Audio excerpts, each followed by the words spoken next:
مجرد ما سمعت الاسم بتاع كلمة ورم، إسراء عندها ورم، دي خلتني الحياة اسودت في وشي. اصلا من نوعيه الناس اللي ما بتحبش تقول انا تعبانه وتاخد علاج والحاجات دي كلها، لا ما بحبش كده خالص. لو انت معدي واول مرة تشوف العيلة الكريمة دي، فدي عيلة إكرامي هجرس وإسراء. احنا الفيديو اللي فات كان اول رجوع لينا، اتبسطنا من كم الكومنتات ومن الناس اللي دعمتنا والناس اللي قالت كلمة حلوة في حق إسراء. ايوه الحمد لله. وفريدة وفي محمد وفيا حتى شخصيا.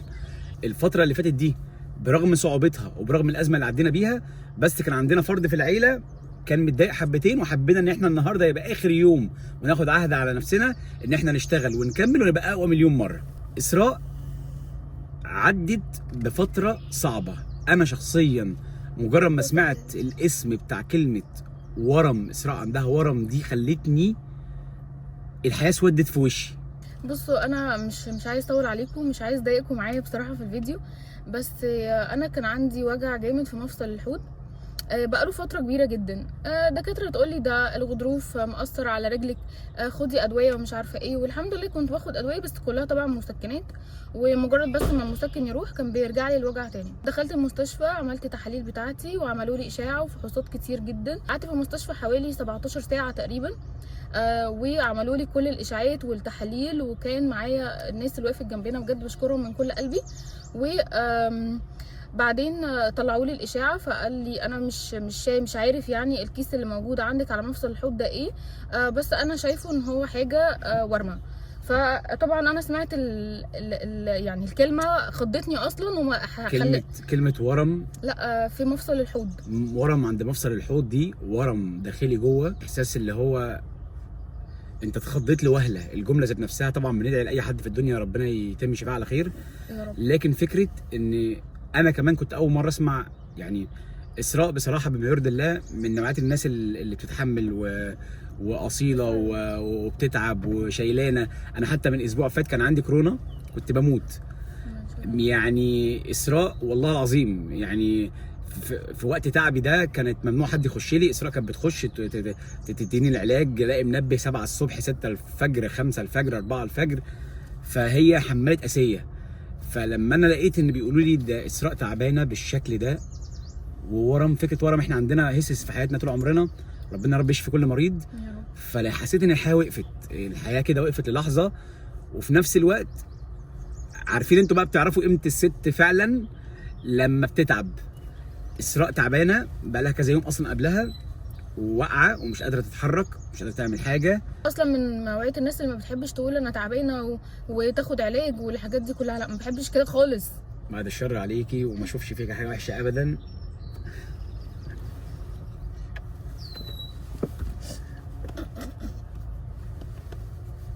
يعني احنا يعني في ايه ده الحمد لله، يعني الحمد لله. لا الحمد لله هو طلع ما فيش حاجه الحمد لله. احنا يعني عايز اقول لكم هو الخضه بس اللي احنا خدناها، لكن لقينا ان في الدكتور بعد الاشعاعات اللي عملها قال لها في النهايه الورم اللي عندك ده ورم كيس دهني، وان شاء الله يعني هيروح بالعلاج، ولو هو كبر هنشيله بالليزر ان شاء الله. يعني كل 6 شهور هتحتاج ان هي تروح تعمل اعمل عليه تشيك اب واشوفه يعني هو وتشوفه. لكن الحمد لله ان الدكتور قال كلمه ان ده ما طلعش ورم خبيث، طلع حاجه أيوة حميده.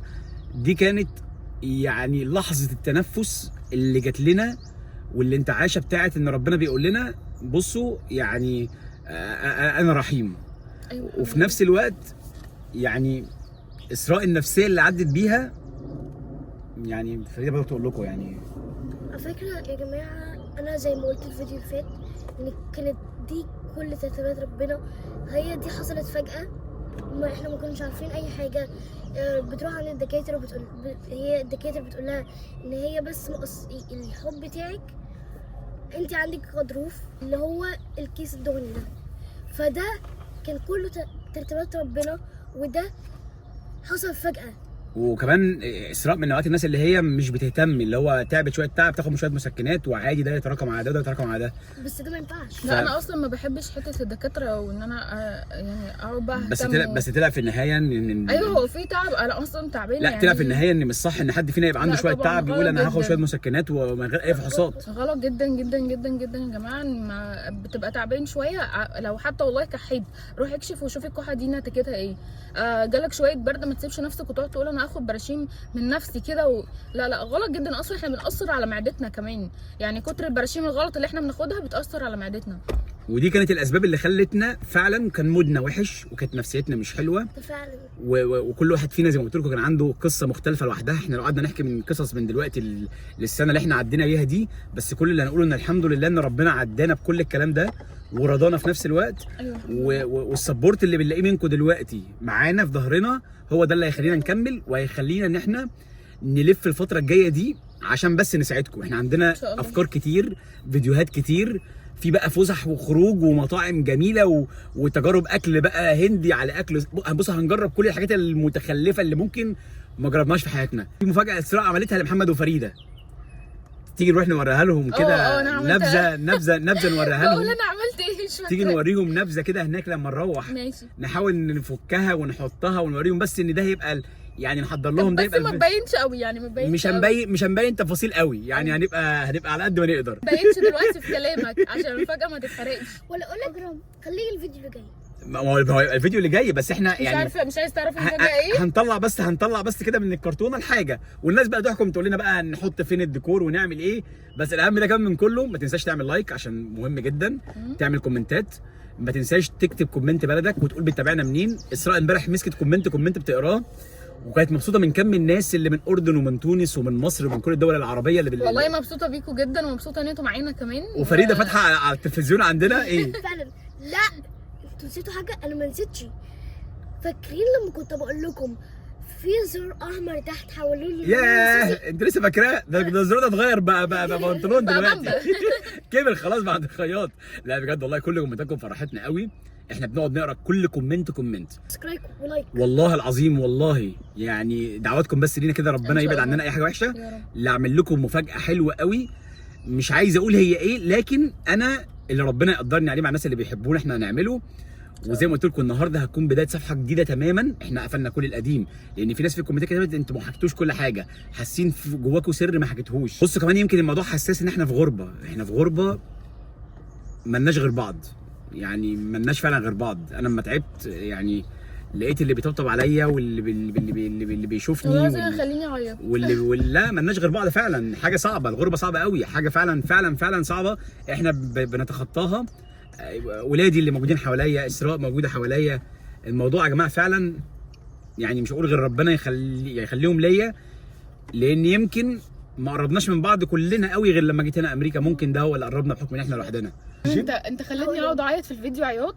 ما عيطتوش من ساعه ما جيت امريكا. ربنا يخلينا لبعض ويبعد عنك اي حاجه وحشه وتبقى احسن. وفريده كمان ومحمد في حياتنا. ادي بوسه لاسراء. في ايه؟ سيبك من البط، ادي بوسه لاسراء، بوسوها الحمد لله. بوسوها يا جماعه. في حاجه بره شكلها حلو قوي، انا هوريها لكم دلوقتي. بصوا، بس قبل ما ننهي الفيديو وانا انسى، احنا عايزين العيله بتاعتنا تكبر اكتر واكتر واكتر، ويخليكوا تعملوا لايكات اكتر وسبسكرايب اكتر علشان عيلتنا تكبر مع ناس كتيره. واحنا عايزين انتوا معانا عشان انتوا اساسا عيلتنا. اقفلوا يلا يا جماعه السقف. اقفلي يا اوف. بصوا يا جماعه التعب هيجي لها مزق بالراحه. اقفلي يا اسراء، اطلعي فوق. اطلعي اقفلي. اتلفلي. انا قلت لك ناخد عربيتي، انت ما سمعتش كلامي. محمد غمضوا عينيكم. ايه ده؟ انا قلت لكم فجأة. بص يا عيني واقفين ازاي مستنيين. بصوا الحماس. فتح عينه. تعالى يا محمد، تعالى يا فوف. تعالوا. الاوبننج تايم. ثانية. اوه ماي جاد. ثانية سعدي. ايه مش عارف تاكل قد الكرتونة؟ اوه اوب. فريدي جاي الارض ورينا. افرد. ايوه. يا نهار ابيض. بس خلاص عرفنا ده ايه. اعتقد الرسالة وضحت. خلاص. بص انا وريتكم بقى ايه كده. اعتقد الرسالة وضحت. نقلع بقى ونحضر هدومنا ونحضر اكلنا وشنطنا ودنيتنا، وهنيجي كاننا جايين نسافر. ايوه انتوا خلاص نويتوا ان انتوا تقضوا الايام. احنا ايامنا كلها. بصوا يا جماعه المسافه دي هنملاها لكم كده شويه العاب وشويه حاجات هنستمتع مع بعض. الدور الجاي بقى انا جبت البول، الدور الجاي اجيب لهم ترامبولين.